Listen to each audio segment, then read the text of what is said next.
है या नहीं लगता है? माँ को भी लगता है।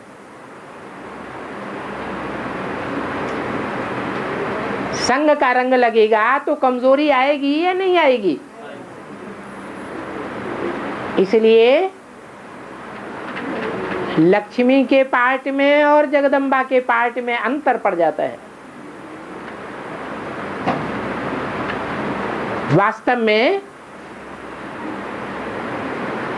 तुम्हारी जगदम्बा कौन है? ये ब्रह्मा है, परंतु तन पुरुष का है।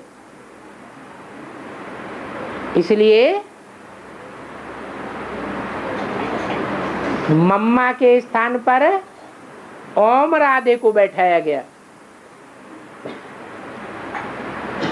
इससे साबित हो जाता है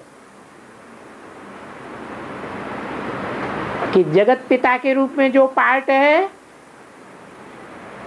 वो अलग है, और जगत माता के रूप में जो पार्ट है वो अलग है। अगर स्थूल दुनिया के हिसाब से देखा जाए, स्थूल सृष्टि में जो सूरज, चांद, सितारों और पृथ्वी की दुनिया है, उसमें ऊंचे से ऊंचा पार्ट किसका है? सूर्य का है। सूर्य ऊंची स्टेज में रहता है या नीची स्टेज में रहता है? सूर्य ऊंची स्टेज में रहता है, और पृथ्वी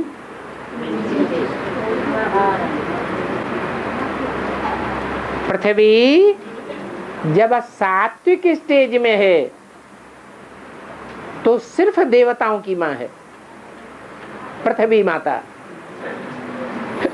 लेकिन वो भारत माता कही जाती है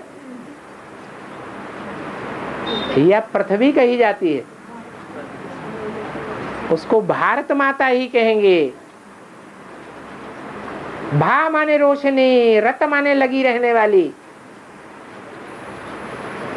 ईश्वरीय जो ज्ञान है उस ज्ञान की रोशनी में लगी रहने वाली है।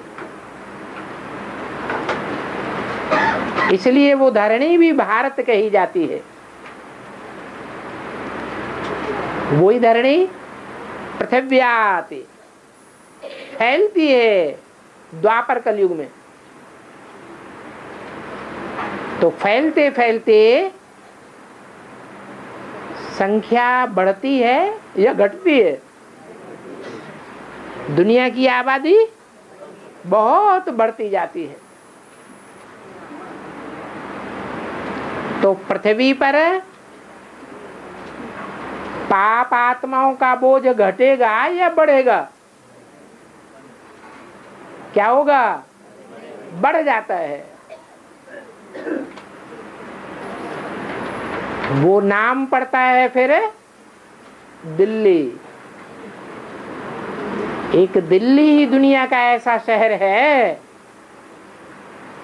जहां सब धर्म की आत्माओं ने दिल्ली की गोद में राज्य किया है, खून खराबा भी किया है।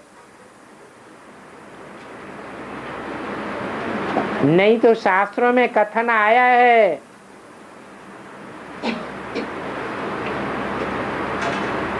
कि पहले दिल्ली का नाम क्या था?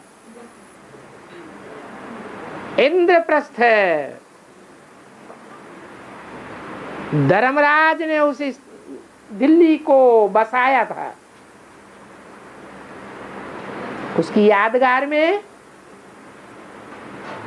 आज नई दिल्ली नाम दिया जाता है।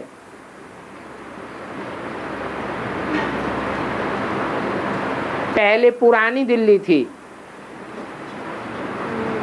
ये धर्मराज पार्ट किसका है? ब्रह्मा बाबा का। तो ब्रह्मा कृष्ण की सोल है। जो सतयुग में कृष्ण बच्चे के रूप में जन्म लेगा, वो कृष्ण वाली आत्मा की राशि कौन से धर्म से मिलाई जाती है? क्रिश्चियंस से मिलाई जाती है। नई दिल्ली की स्थापना क्रिश्चियंस ने की है।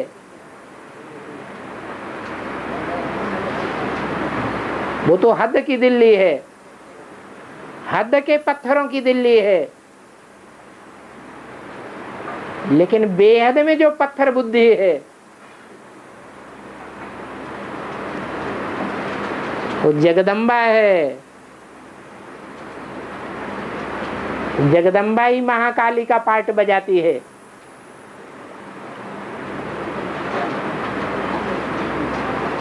तो ईश्वरी